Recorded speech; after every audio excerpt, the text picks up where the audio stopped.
Sí, Bien ahí. Bueno, vamos a hablar de eso. Bueno, ustedes ya saben del año pasado las definiciones de entropía. ¿Qué era entropía? A ver, ¿alguien me puede recordar de qué nos hablaba la entropía de un sistema?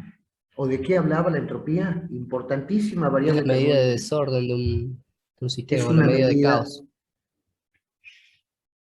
es una medida del desorden. Cuando se empezaron a estudiar las máquinas térmicas, se dieron cuenta que estaba faltando una variable. Precisamente, bueno, entalpía por un lado y entropía por el otro. ¿Es importante para nosotros los ingenieros el tema de entropía? Sí. ¿Y por qué? Porque la entropía habla del desorden. ¿Y cuál es el asunto? Que cuando un sistema aumenta su desorden, aumenta o disminuye su capacidad de producir trabajo y entregar energía. ¿Qué creen ustedes? Que aumenta, profe. Cuando aumenta el desorden, ¿aumenta la capacidad de entregar trabajo y energía?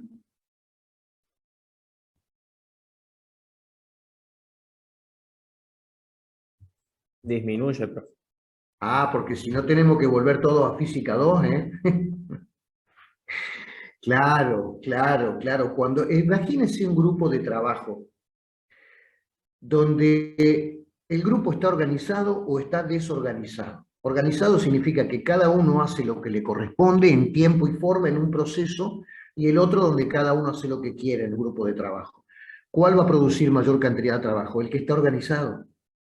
Supongamos un bote, somos cinco remeros, cada uno rema para el lado que quiere. Yo remo para el norte, el otro para el noreste, el otro para el sur, el que rema para el sur después rema para el sureste. Y hay otro bote donde todos están organizaditos y reman para el mismo lado. Bueno, en los sistemas termodinámicos ocurre algo parecido. La entropía es un enemigo de la producción. ¿Por qué? Porque cuando un sistema aumenta su entropía, aumenta su capacidad de desorden. Si aumenta su desorden, disminuye significativamente la posibilidad de entregar trabajo. Entonces, que quede clarito eso, tenemos que saber cómo calcular la entropía de un sistema cuando ese sistema evoluciona, porque necesito saber cuánto de energía estoy perdiendo. ¿Y por qué necesito saber eso? Porque así me sé qué cantidad de energía útil voy a tener, y con la cantidad de energía útil que yo vaya a tener voy a poder encabezar un proceso de producción. Así que siempre hay que conocer, como decía un viejo general, siempre hay que conocer muy bien al enemigo, ¿no? Conocer cuáles son sus debilidades y ahí atacarlo. Bueno, es por eso que tenemos que saber un poquito del tema de entropía. Bueno, a ver, variación de la entropía en los gases ideales. ¿Qué es esto? Mire, ahí estamos partiendo del primer principio de la termodinámica. El primer principio de la termodinámica era un principio de conservación de la energía que decía que si un sistema intercambia calor y trabajo, esa diferencia va a provocar una variación de su energía interna. Delta U era igual a Q menos W. Para un proceso infinitesimal diferencial, decíamos diferencial de U era diferencial de Q menos diferencial de W. O lo que es lo mismo, despejamos diferencial de Q y me queda que diferencial de Q es diferencial de U más P por diferencial de B. ¿Cómo se puede leer esta ecuación? Supongamos que se le entrega energía a un fluido, energía térmica, el calor. ¿Qué puede hacer ese fluido con el calor que recibe? Parte lo puede almacenar como un incremento de su energía interna. Puede haber un diferencial de U. ¿Qué significa eso? Que va a haber un aumento de su temperatura. Parte del calor que le entrego lo almacena como un incremento de energía interna, es decir, como un incremento de temperatura. Y lo que queda, ¿para qué sirve? ¿Qué es P por diferencial de B? Diferencial de trabajo.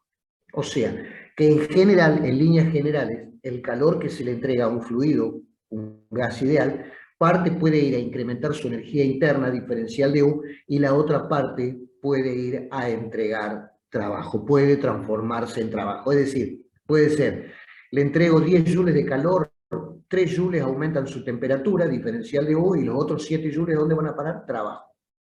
¿Alguno de estos puede ser cero? Sí, claro, en una isotérmica. En una isotérmica la temperatura es constante. Si la temperatura es constante, U es constante, porque U es función de la temperatura. Significa que diferencial de U es cero. Significa que en una isotérmica todo el calor se transforma en trabajo. Yo le estoy entregando calor al fluido y ese fluido se está expandiendo y está entregando trabajo, P por diferencial de B. ¿Podría ocurrir que P por diferencial de B fuera cero? Sí, en una isovolúmica. Usted tiene un fluido encerrado en un volumen constante, diferencial de B es igual a cero, P por diferencial de B igual a cero, que significa que el calor, todo se transforma en un incremento de su energía interna, de su temperatura. Usted le entrega trabajo a un fluido, no le permite que se expanda, no le permite que realice trabajo, todo ese calor va a aumentar su energía interna, es decir, va a aumentar su temperatura. Bien, entonces tenemos que diferencial de Q es diferencial de U más P por diferencial de B. Reemplazamos, diferencial de Q es diferencial de U es CB por diferencial de T. Recuerden, el incremento o la variación de energía interna desde una temperatura 1 a una temperatura 2, usted puede ir por distintos caminos, pero esa variación de energía interna es la misma que se produce a volumen constante entre esas dos temperaturas. ¿Estamos? Entonces, el diferencial de U a volumen constante es diferencial de T CB por diferencial de T. En una isovolúmica el trabajo es cero, el calor, o sea que diferencial de U va a ser igual a diferencial de Q es CB por diferencial de T. Entonces vamos reemplazando. Diferencial de Q es diferencial de U, que es CB por diferencial de T, más, acá tengo la presión por diferencial de B. No me conviene usar la presión en este caso, lo reemplazo por la ecuación general de estado. Presión es R por T dividido B. Los que sabemos que P por B es R por T, P es R por T dividido B. Entonces así me va quedando el primer principio de la termodinámica. Diferencial de Q, CB por diferencial de T, más R por T por diferencial de B sobre B. Chicos, ¿alguna duda hasta acá? Por favor, pregunten, ¿eh?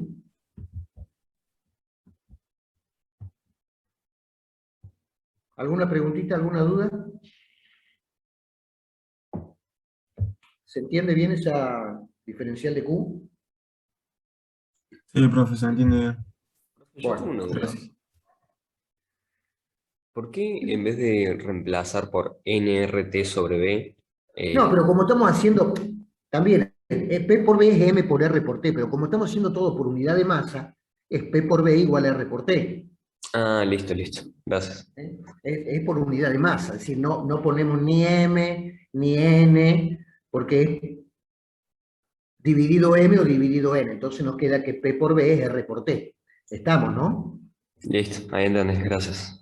Bien, entonces me queda, primer principio de la termodinámica, el calor entregado a un sistema es CB por diferencial de T, más R por T por diferencial de B sobre B. Pero a mí lo que me interesa es cómo varía la entropía cuando se le entrega ese calor al fluido. Nosotros sabemos que el diferencial de S por diferencial, entropía era calor dividido temperatura, ¿recuerdan? Variación de entropía es igual al calor intercambiado por unidad de temperatura. Entonces me queda diferencial de S, diferencial de Q sobre T. Definición de entropía. Entonces ahora lo que hacemos es calcular el diferencial de S, reemplazamos diferencial de Q. Y que es todo lo que tengo acá arriba, dividido la temperatura. Entonces me va a quedar CB por diferencial de T dividido temperatura, más, sigan el cursor, R por T dividido T, me va a quedar R por diferencial de B sobre B. Entonces ahí me queda más R por diferencial de B sobre B, la ecuación a la que voy a llamar 1. A la que llamo 1. Entonces me queda que la variación de entropía del gas ideal es igual a diferencia CB. Recuerdan lo que era CB, ¿no? Calor específico a volumen constante. Una constante del fluido. me queda CB por diferencial de T sobre T más R por diferencial de B sobre B. Eso para un proceso infinitesimal. Si yo quiero saber para el proceso completo, integro entre un estado termodinámico 1 y un estado termodinámico 2. Entonces, la integral de diferencial de S entre el estado 1 y el estado 2 va a ser igual a la integral de CB por diferencial de T sobre T entre T1 y T2, pero ahí me queda la integral de CB por diferencial de T sobre T. CB es constante, no varía con la temperatura, entonces sale de la integral, me queda CB por la integral de diferencial de T sobre T entre 1 y 2, más, acá lo mismo, voy a tener la integral de R por diferencial de B sobre B, como R no varía con la variable de integración, que es el volumen, sale de la integral, me queda más R por la integral entre el estado termodinámico 1 y el estado 2, o sea, entre el volumen 1 y el volumen 2 de diferencial de B sobre B. Integrando, me queda la integral de diferencial de S es S, una integral definida, me queda S2 menos S1, S2 menos S1, que es precisamente la variación de la entropía entre el estado 1 y el estado 2, que es lo que a mí me interesa saber. S2 menos S1 es CB por esta integral, ustedes ya lo saben del año pasado, no, perdón, ustedes lo saben del primer año, esta integral es el logaritmo natural de T2 sobre T1, que análisis matemático 1, ¿no? Más R por el logaritmo natural o neperiano de B sub 2 sobre B sub 1, con la cual tengo la ecuación 1 en número romano. Y fíjense que esta ecuación 1 en números romanos me da la variación de entropía entre el estado 1 inicial y el estado 2 final, siempre y cuando conozca qué, las temperaturas y los volúmenes. Si yo conozco temperaturas y volumen iniciales y temperaturas y volumen finales, no me importa qué proceso sea, con esta ecuación 1 romano yo estoy en condiciones de saber cuantificar numéricamente cuánto vale esa variación de entropía. Como ven, esa variación de entropía la tengo en función de las temperaturas y de los volúmenes. Bien. Importante ecuación, ¿eh? ¿Alguna preguntita hasta acá, chicos? ¿Alguna duda o quedó claro? Si quedó claro, seguimos. Si hay alguna duda, por favor, ponen el micrófono o el chat, me preguntan por el chat. No veo preguntas, significa que venimos bastante bien con este desarrollo matemático. Son desarrollos matemáticos muy simples que ya ustedes aprendieron en álgebra y en análisis 1. Lo importante es el concepto físico que hay detrás, ¿no? Variación de entropía en función de las temperaturas y volúmenes. Bien, pero usted puede tener no las temperaturas y los volúmenes iniciales y finales, puede tener, por ejemplo, las presiones y las temperaturas. Entonces, quisiera calcular el delta S en función de otras variables termodinámicas, y eso es lo que vamos a hacer ahorita mismo, como dicen los mexicanos. Ahorita. Bien, para lo cual vamos a hacer algunos reemplacitos algebraicos. Nosotros sabemos que P por B es R por T. Diferenciando, me va a quedar, acá me va a quedar el diferencial de P por B. El diferencial de un producto va a ser el diferencial del primero por el segundo, más el primero por el diferencial del segundo. Entonces me va a quedar, acá tengo P por B, me va a quedar P por diferencial de B, más B por diferencial de P, es igual a diferencial de un producto, R por T, va a ser el diferencial de R por T más R por el diferencial de T, pero como R sabemos que es constante, el diferencial de R, ¿cuánto vale? 0, si no varía R. Entonces me va a quedar 0 por T más R por el diferencial de T. Entonces me queda P por diferencial de B más B por diferencial de P, R por diferencial de T. Ahora seguimos haciendo algunos truquitos y dividimos esta ecuación por esta igualdad. Como estoy dividiendo por una igualdad, en ambos miembros es como dividir por 1, es igual. Entonces el primer miembro lo divido por P por B, y el segundo miembro lo divido por R por T, que es como dividir por 1. Bien, el cociente me da 2. Bueno, entonces me queda P diferencial de B más B diferencial de P, que ahí lo tengo, dividido P por B, igual a R por diferencial de T dividido R por T. Acá lo tengo. Simplificando, miren, acá hago distribución de denominadores, ¿no es cierto? Acá hago distribución de denominadores. Este P por B lo paso, lo divido al primer miembro, entonces me va a quedar diferencial de B sobre B, más distribuyo el denominador acá en este segundo sumando. ¿Qué me va a quedar? Se me simplifica B, me queda diferencial de P sobre P, ahí está, más diferencial de P sobre P, igual, ahí se me simplifican las R, a diferencial de T sobre T. Esta es una igualdad muy importante en termodinámica. Por favor, recuérdenla o anótenla por ahí. ¿Tienen alguna lapicerita, algún papel por ahí? Porque lo vamos a seguir utilizando. Y yo les voy a decir, les voy a chantar de una, por diferencial de T igual a diferencial de P sobre P más diferencial de B sobre B. ¿De dónde sale? Van a preguntar de acá. Ya lo hemos justificado. Entonces, tengo la ecuación 2. Entonces decimos, esta ecuación 2 la voy a reemplazar en 1, pero en 1 arábigo, acá. ¿Ven? Acá donde tengo esto. Fíjense, acá tengo diferencial de S, diferencial de Q sobre T, CB por diferencial de T sobre T, más R por diferencial de B. Entonces, ¿qué voy a reemplazar acá? Diferencial de T sobre T.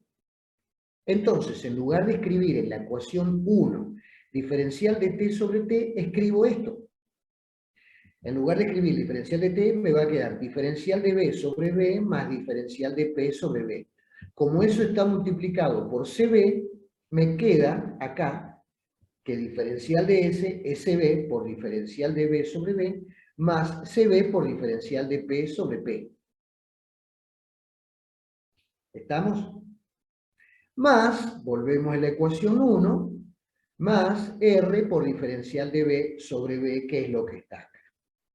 Entonces, donde tengo el cursor, tengo ya el diferencial de entropía, pero en función de otros parámetros termodinámicos. Bien, voy a agrandar un poquito por las dudas, y vamos a bajar un poquito.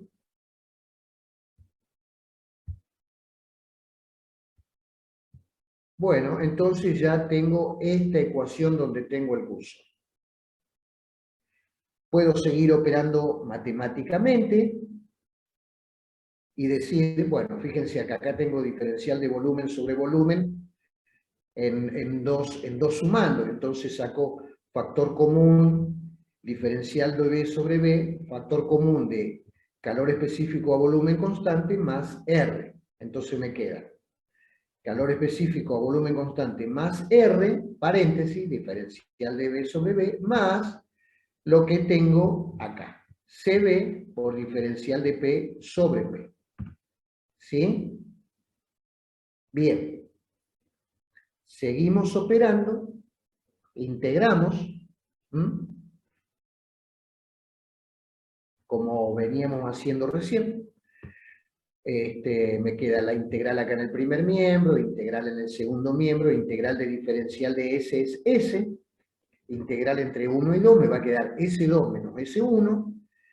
Fíjense que CB más R es constante, entonces sale de la integral, pero nosotros sabemos que CB más R era igual a CP. ¿Recuerdan que R era CP menos CB? R, la constante universal de los gases, era el calor específico a presión constante menos el calor específico a volumen constante. Entonces de ahí reemplazamos CB más R por CP. Por la integral de diferencial de B sobre B, me va a quedar logaritmo neperiano o natural de B sub 2 sobre B sub 1, más Nuevamente C sub B constante sale de la integral, me queda más C sub B por la integral de diferencial de P sobre P. Eso es logaritmo natural de P sub 2 sobre P sub 1 y llego a la ecuación que yo quería, la ecuación 2. Fíjense que ahora, ¿cuál es la diferencia entre 2 y 1? Vamos a volver a la 1. La 1, tengo la variación de entropía de un sistema que está evolucionando de un estado 1 a un estado 2 en función de las temperaturas y los volúmenes en 1. En 2, ¿qué tengo? Tengo lo mismo, tengo exactamente lo mismo, la variación de entropía, pero ahora en función del volumen, de los volúmenes y las presiones. No ya de las temperaturas y los volúmenes, sino en función de los volúmenes y las presiones. Usted lo puede calcular de acuerdo a los datos que usted tenga en el problema, de acuerdo a lo que usted tenga del estado inicial y final, aplica la ecuación 1 o aplica la ecuación 2. ¿Me van siguiendo hasta acá, chicos? Bien. Sigamos.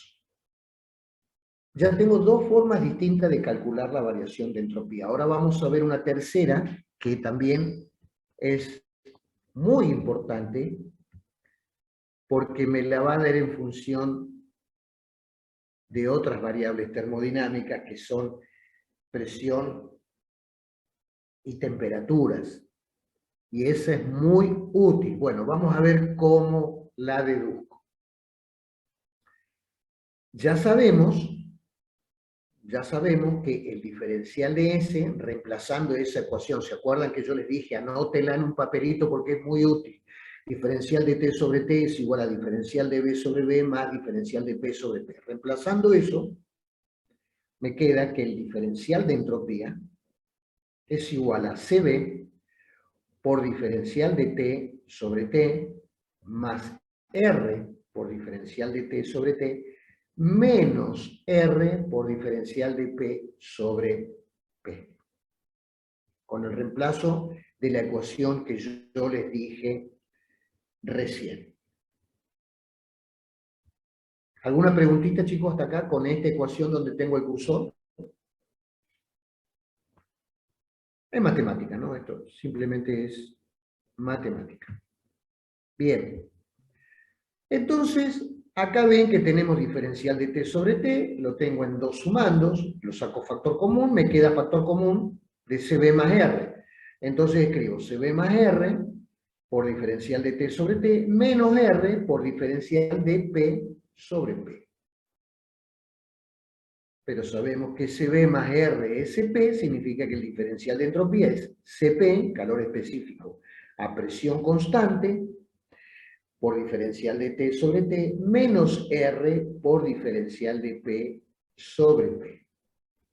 Integrando, integral de diferencial de S es S, S2 menos S1, CP constante sale de la integral, CP por el logaritmo neperiano de T2 sobre T1, menos R constante sale de la integral, R por el logaritmo neperiano o natural de P sub 2 sobre P sub 1, y ahí tengo la ecuación 3 en números romanos.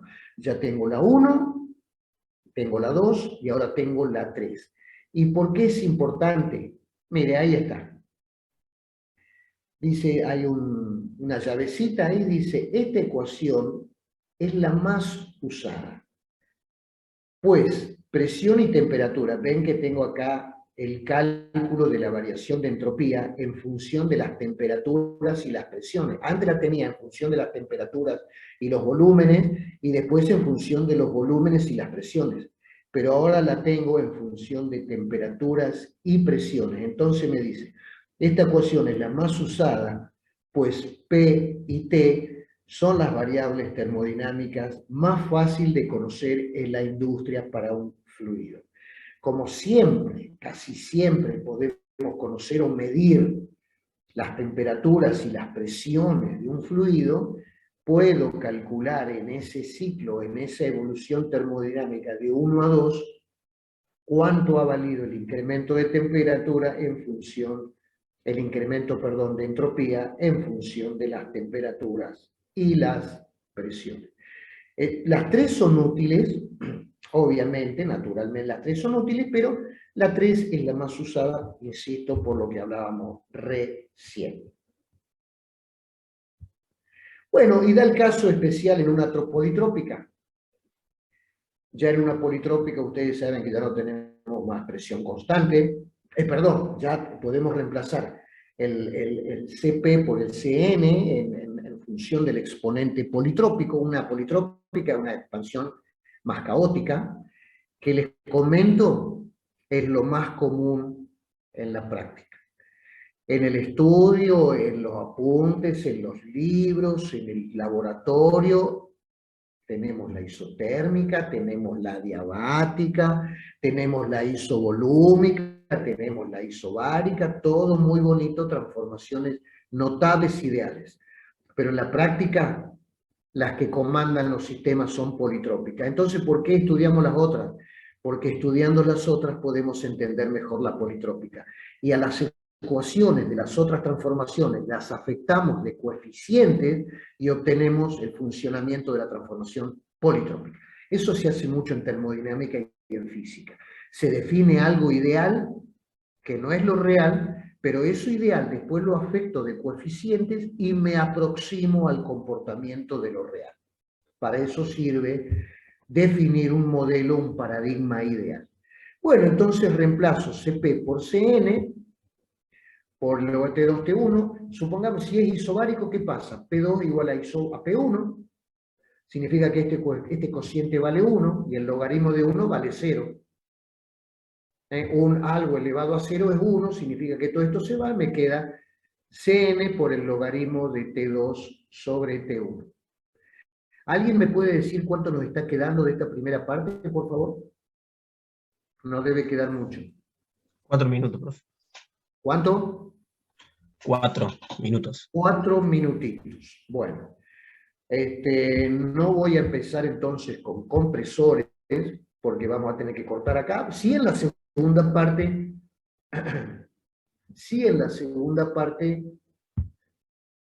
de la clase de hoy vamos a empezar a hablar de compresores, con lo cual ya no vamos a estar metiendo una parte bien aplicada de la materia. Esto que hemos visto ahora es útil, sí es útil, porque después nos va a servir para aumentarlo, para calcular los aumentos de entropía para distintos procesos. Bueno, chicos, ¿alguna pregunta, por favor, con lo que hemos visto, con los desarrollos matemáticos, con los conceptos físicos que hemos visto en esta primera parte?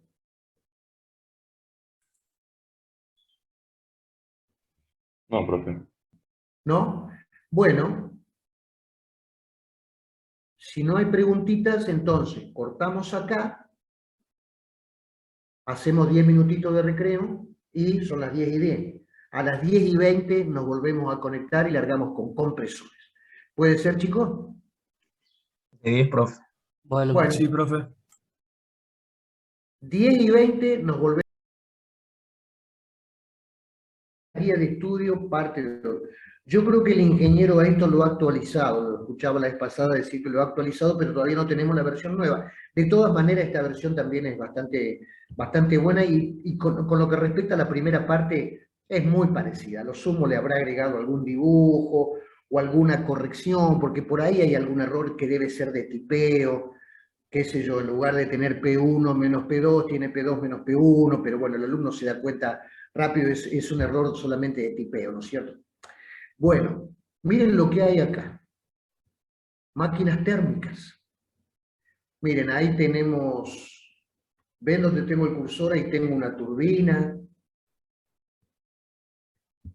Ahí tengo un compresor. ¿Ve lo que está en celeste? Esto ya es otra máquina térmica. Ahí tengo un compresor. Ahí tengo una turbina. A ver, ¿qué hace un compresor? Un compresor comprime, y sí, ¿qué comprime? Aire. ¿Para qué? Para ser utilizado en la generación de trabajo, de energía y de potencia. El aire lo puede ¿Puede hacerlo? ¿El aire puede hacer trabajo? ¿Puede transmitir energía y potencia? Sí, claro. Para lo cual tiene que estar a una presión mayor que la atmosférica. Por ejemplo, ¿recuerdan cuando ustedes eran niños que tenían la bicicletita y agarraban el inflador? ¿Qué era el inflador? Un compresor. Un inflador con el que ustedes tuvieron contacto en su tierna infancia. Qué época, ¿no? Qué linda época, Dios mío, qué rápido pasó. Bueno, no importa. Ustedes tomaban con el compresor, perdón, con el inflador, usted no sabía que era un compresor, ahora lo sabe, con el inflador aspiraba aire a presión atmosférica. Lo que usted quiere es que el aire entre en la goma. ¿El aire va a entrar a la cubierta? No. Si está a presión atmosférica igual que la presión, incluso la presión en el neumático que soporta el peso de la bicicleta, adentro del neumático tengo una presión muy alta. El aire no va a entrar si lo soplo, me va a costar mucho y por sí solo a presión atmosférica no va a entrar. Entonces lo que usted hace con el inflador es aspirar aire a presión atmosférica y luego comprimirlo. Disminuir el volumen, aumentar significativamente su presión, y como ahora el aire está a una alta presión mayor que la atmosférica, ahora sí el aire va a ingresar a la cámara de su bicicleta. Comprimieron el aire para aumentar su presión. Y en la industria tiene aplicación, enormes cantidades de aplicación. Ustedes habrán escuchado hablar de neumática. ¿Han escuchado alguna vez hablar de neumática? ¿Qué es la neumática? Habla del estudio, la neumática habla y estudia los fenómenos de transferencias de energía a través de un fluido gaseoso, por ejemplo, aire. ¿Ustedes pueden hacer trabajo con aire? Sí, claro que sí. ¿Pueden levantar una plataforma con aire? Sí, con aire comprimido, sí. ¿También lo puede hacer con otros fluidos? Sí, en cuyo caso tendré hidráulica. En hidráulica yo utilizo un fluido en otro estado, un estado líquido, agua, aceite, para transmitir energía, para transmitir trabajo. Yo lo genero en un lado y a través del fluido lo transmito y lo tengo en otro lugar. Ustedes seguramente en Física 1 han estudiado, por ejemplo, qué sé yo, me acuerdo ahora el principio de Pascal. El principio de Pascal que le decía que la presión de entrada de la máquina era igual a la presión de salida, pero como las áreas eran distintas, la fuerza de entrada no era igual a la fuerza de salida. Si el pistón de salida tenía un área más grande, le multiplicaba la fuerza de entrada. Entonces usted la entrada hacía una fuerza de 10.000 newtons, y si el área era 10 veces el área de entrada, la de salida era 10 veces la de entrada, usted a la salida no tiene 1.000 newtons, usted a la salida tiene 10.000 newtons. Y ya con 10.000 newtons puede hacer un trabajo distinto. Bueno, en lo neumático hablamos exactamente de lo mismo. La diferencia es que ahora quien va a hacer ese trabajo es el aire. Eso es un tema de estudio que lo abarca la neumática. Entonces ya vamos sabiendo que el aire a una alta presión puede transmitir grandes cantidades de energía, de trabajo y de potencia.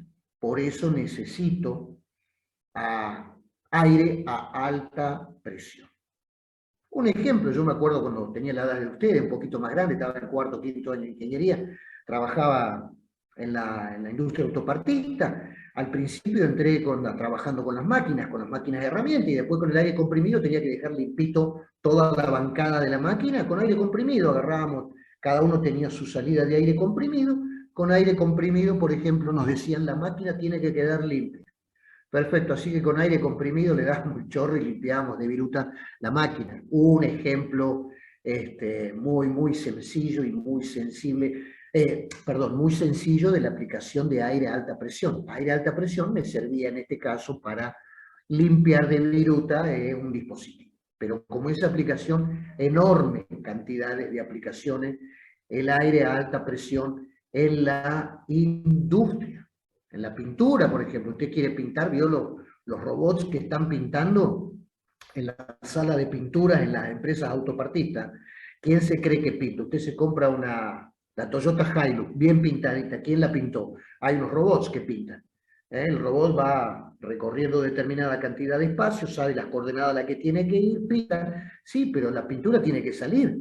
Y para que salga tiene que estar a una presión mayor que la atmosférica, si no la pintura no va a salir. Bueno, ahí tiene otro ejemplo muy sencillito, muy cotidiano, muy doméstico, D, ¿para qué también estoy necesitando aire a alta presión? Bueno, fíjense acá.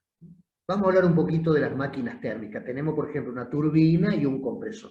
Recuerda que recién hablábamos cuando, mira vos, tejiendo, atando cabos. Yo sin querer al principio le hablé de un generador y un motor eléctrico, que eran lo mismo pero al revés.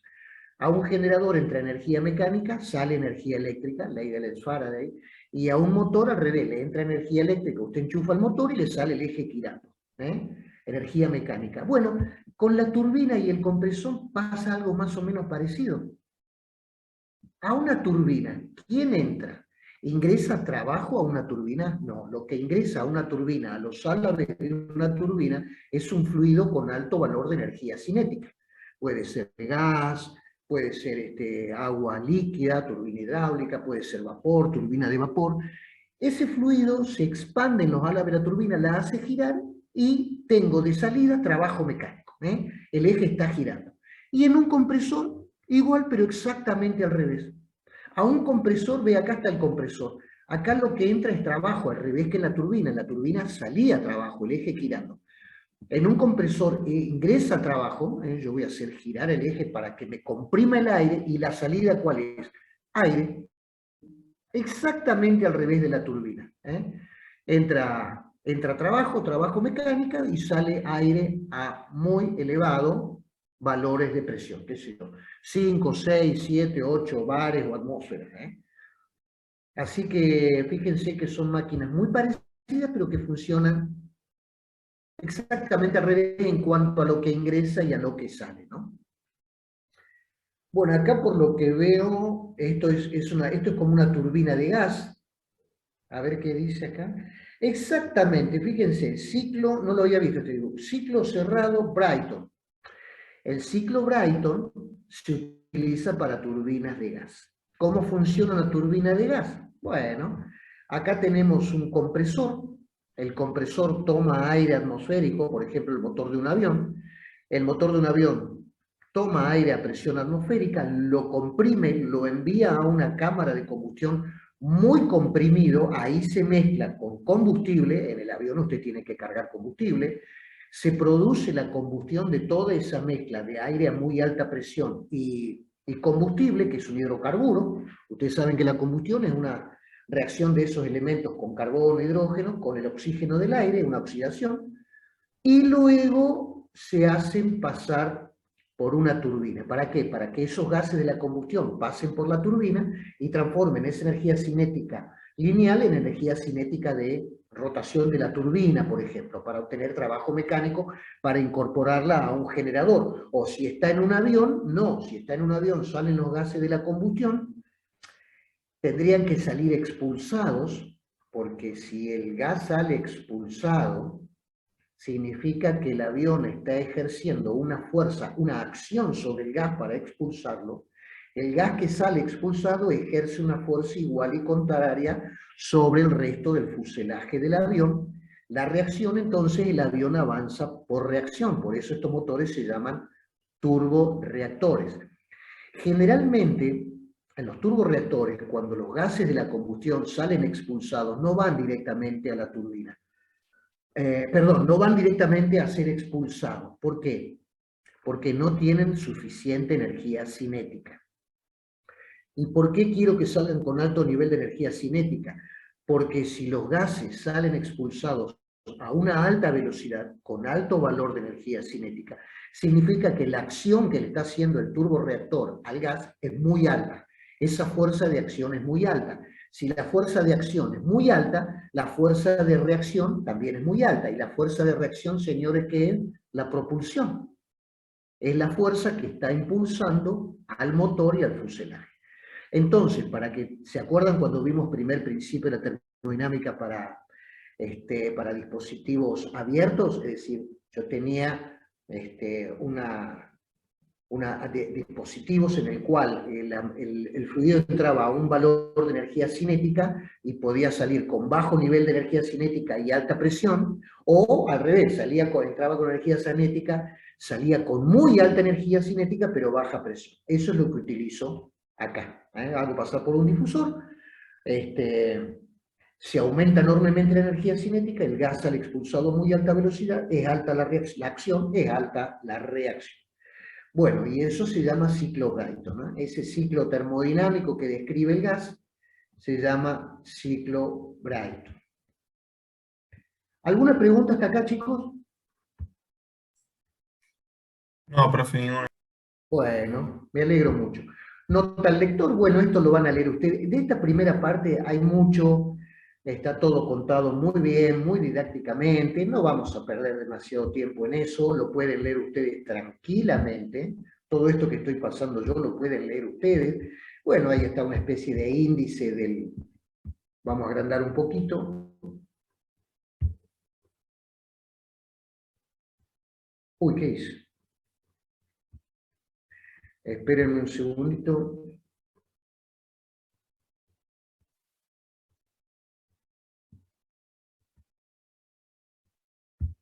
Ah, ahí volví. Bueno, ahí tienen un índice, lo van a leer ustedes, todo eso. Vamos a agrandar un poquito. ¿Cómo continúa esto? Bueno, de lo que comentamos recién, ¿no es cierto? Lo que son las máquinas térmicas en forma general, la clasificación, motores térmicos, ahí hay una breve clasificación, lo van a leer ustedes, rotativos, alternativos, de reacción, lo que veíamos recién, ¿no? Principio de acción y reacción de Isaac Newton. Como inflan un globo, ustedes comprimen aire, lo meten adentro del globo y después el globo inflado lo sueltan. El globo que está a una alta presión mayor que la atmosférica expulsa el aire, porque está a una presión mayor que la atmosférica, el aire sale, el globo le está ejerciendo una acción al aire, por eso el aire sale expulsado. Consecuentemente el aire ejerce la reacción sobre el resto del globo, por eso el globo avanza en un sentido contrario al sentido de expulsión de los gases. Ahí el globo está avanzando por reacción, ¿eh? Ahí está comportándose como un turborreactor, ¿no? Está avanzando en el sentido contrario. Motores de combustión interna o motores de combustión externa. ¿Cuál es la diferencia? Por ejemplo, el automóvil en el que usted anda, con ciclo Otto, con ciclo diésel, es un motor de combustión interna. ¿Por qué? Porque la combustión del combustible se produce dentro del dispositivo cilindro-pistón, dentro del dispositivo de la máquina. Usted llena el cilindro-pistón con aire y con el combustible, se forma una mezcla, si es ciclo Otto salta una chispa, la mezcla se enciende, aumenta su presión y temperatura y el gas se expande empujando al émbolo y en un mecanismo vía la manivela, ese movimiento alternativo se transforma en un movimiento de rotación del eje de las ruedas. Esa es una máquina de combustión interna porque la combustión se produce dentro del motor. Pero ¿qué pasa, por ejemplo, en una máquina de vapor? Pasa lo siguiente. La combustión del combustible, usted la produce fuera del ciclo. ¿Por qué? Supongamos una central termoeléctrica. Usted quiere mover una turbina para ir a un generador y generar energía eléctrica. Para moverla puede necesitar vapor. No, puede no, sí, puede porque puede ser hidráulico si aprovecha una caída. Pero si no, las que tenemos en las ciudades son termoeléctricas. Es decir, necesito vapor para que el vapor se expanda en los alas de la turbina y genere la energía mecánica. Sí, pero el vapor hay que producirlo. Para producirlo, ¿qué necesito? Dos cosas, agua y energía térmica, porque necesito agua en el estado líquido, entregarle calor para transformarlo en vapor. ¿Eso dónde lo hago? En una caldera. En una caldera es un dispositivo que tiene una enorme cantidad de tubos metálicos en contacto físico con el agua. El agua rodea al tubo, el agua está a temperatura ambiente, por dentro de los tubos que van gases de una combustión, gases que van a una muy alta presión y temperatura. Significa que esos gases que van muy calientes al estar en contacto con el tubo metálico, calientan el tubo por conducción. Pero el tubo, como está en contacto con el agua a temperatura ambiente, dice la termodinámica que el calor pasa de los cuerpos calientes a los cuerpos fríos. El tubo metálico va a empezar a calentar el agua, le va a suministrar tanto calor que le va a provocar un cambio de estado. Pero fíjense que en este caso la combustión es externa, porque al combustible yo lo estoy produciendo la combustión, pero eso no es lo que me produce trabajo. Lo que me va a producir trabajo es el vapor. Entonces, como esa combustión se produce fuera en lo que se llama quemadores, esa es una máquina de combustión externa. Así que, bueno, brevemente la diferencia entre la combustión externa y la combustión interna, ¿no? Ya saben que motores, la moto en la que andan son de combustión interna. Perdón, ¿alguna preguntita hasta acá, alguna interrupción, algo que quieran preguntar o algo que no se haya entendido? Si no, seguimos. Levantan la mano, preguntan por el chat o me interrumpen, directamente me interrumpen, prenden el micrófono y me interrumpen. Cualquier cosita vamos a hacer un esfuerzo para disipar las dudas. No les garantizo nada, pero bueno, vamos a hacer el esfuerzo por lo menos. Conceptos generales sobre máquinas térmicas, lo van a leer ustedes, es muy sencillo. Concepto de máquinas térmicas y motor térmico. Bueno, máquina térmica. Vamos a agrandar un poquito para ver bien. Dice, máquina térmica. Una máquina térmica es un conjunto de elementos mecánicos que permite intercambiar energía, generalmente a través de un eje, mediante la variación de energía de un fluido, lo que veíamos recién, vapor, agua, gas.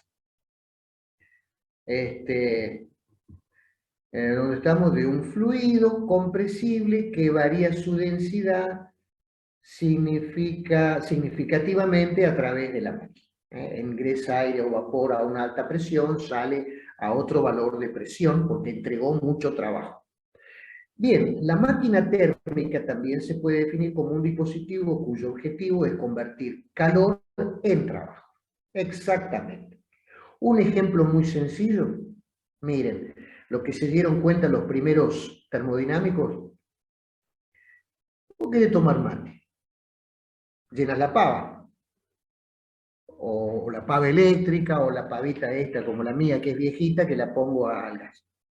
Yo pongo agua a temperatura ambiente y no pasa absolutamente nada en la pava. Pero si ahora yo prendo la hornalla, y si me distraigo al rato, va a empezar a hervir. Y cuando hierva la tapa, usted va a sentir que hace un clic, clic, clic, clic, clic, clic, clic. Eso significa que la tapa, si está vibrando, es porque en algún momento subió y en algún momento bajó. Cuando la presión hacia arriba produjo una fuerza que era mayor a su peso, masa por gravedad, prevaleció la fuerza de la presión, significa que la tapa subió. Si la tapa sube, señores, es porque alguien le hizo un trabajo. Y vos decís, ¿quién le hizo un trabajo a la tapa? Si hace un rato estaba quieta la tapa. Claro, porque la temperatura estaba, perdón, el agua estaba a temperatura ambiente. Cuando le entregué energía térmica, ese fluido me entregó energía mecánica. Entonces dijeron, mira qué piola, ahora con energía térmica puedo obtener energía mecánica. Los primeros termodinámicos, señores, la máquina de vapor. Máquina de vapor. El vapor me podía entregar enormes cantidades de trabajo mecánico. Mirá qué interesante, siglo XIX, revolución industrial.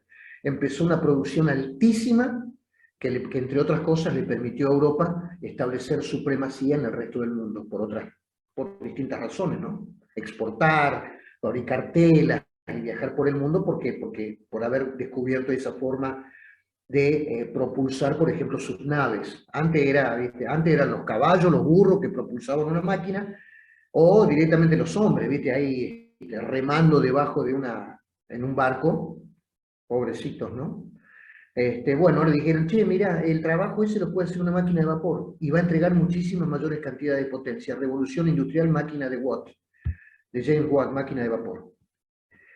Entonces seguimos con lo nuestro y decir la máquina puede funcionar de forma continua, claro.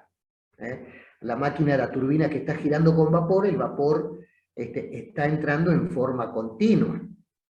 Mientras que en el motor de combustión interna no, porque ingresa combustible a la cámara cilindro-pistón, ciclo Otto, después deja de ingresar combustible, ese combustible realiza trabajo, salen los gases expulsados y luego vuelve a ingresar combustible. Es decir, no hay un flujo continuo del fluido que alimenta y que entrega trabajo. Mientras que en una turbina de vapor, sí, el vapor pasa en forma continua por los álabes de la turbina, por el que mueven los rotores, ¿no es cierto?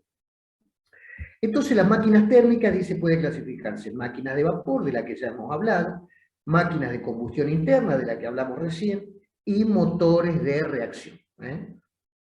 Bien, cuando los gases de combustión salen de la cámara de combustión y no van a una turbina para mover un eje, sino que son expulsados, provocan la acción, luego la reacción, ese es un motor de reacción utilizado fundamentalmente, bueno, en muchos lugares, pero fundamentalmente en la industria aeronáutica, en esos aviones que ustedes utilizan para viajar. Bueno, ven el chorro de aire, cuando ven el chorro de gases, ¿no es cierto?, en el aire, es porque están expulsando ese gas. Acción para recibir la reacción. Bueno, fíjense, acá habla un poquito de una máquina de vapor, habla de un motor de combustión interna, lo que hablábamos recién, ¿no? Fíjense, dice, ven donde tengo el cursor, motores de encendido provocado, chispa de una bujía y motor de encendido por compresión, ciclo diésel. Bueno, podemos hablar un poquito de eso. En los motores de combustión interna, en un motor de automóvil, puede describir el ciclo Otto o puede describir el ciclo diésel. ¿Cuál es la diferencia fundamental entre ellos? En el ciclo Otto, el pistón cuando avanza, desde el punto, cuando avanza y comprime la mezcla, ¿no? Desde el punto de muerto superior al punto muerto inferior, la comprime bien a la mezcla, en ese momento salta una chispa. Por eso usted en el interior de la cámara tiene una bujía. La bujía hace saltar una chispa y enciende a esa mezcla comprimida de combustible y el oxígeno del aire, describiendo un ciclo Otto. Toda esa combustión se produce a volumen constante, es decir, avanza el frente de llama y va a quemar a toda esa mezcla con el pistón fijo, el pistón no se desplaza.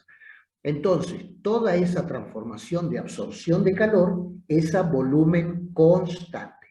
Entonces tiene dos particularidades. La mezcla se enciende porque salta una chispa y toda la combustión, el avance del frente de llamas es a volumen constante. Cuando termina la combustión, los gases empujan el pistón y entregan trabajo. Pero el ciclo también, ese ciclo Otto, el ciclo también puede ser ciclo diésel, es decir, el pistón comprime tanto a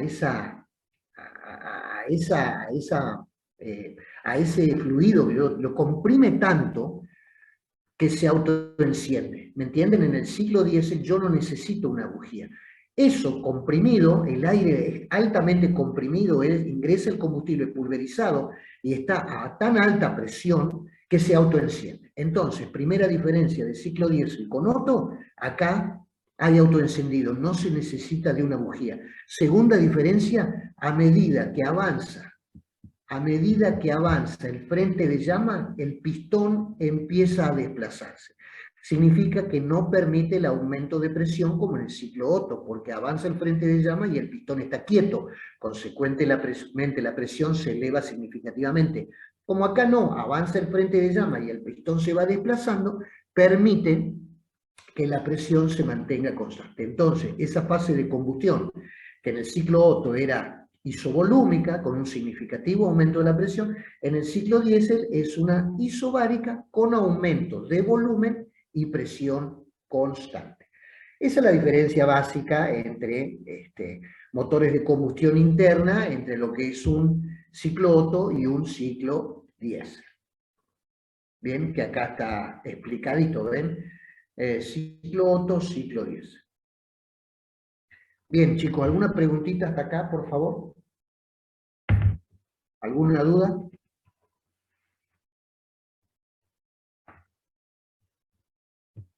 No, profe. ¿No? Bueno.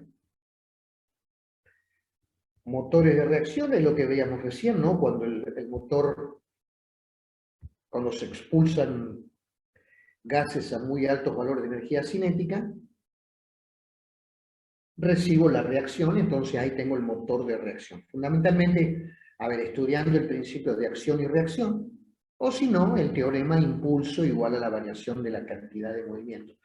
Ustedes en Física 1 estudiaron que si usted quiere que una masa cambie su cantidad de movimiento, es decir, haya un masa por velocidad final menos un masa por velocidad inicial, eso es una variación de la cantidad de movimiento.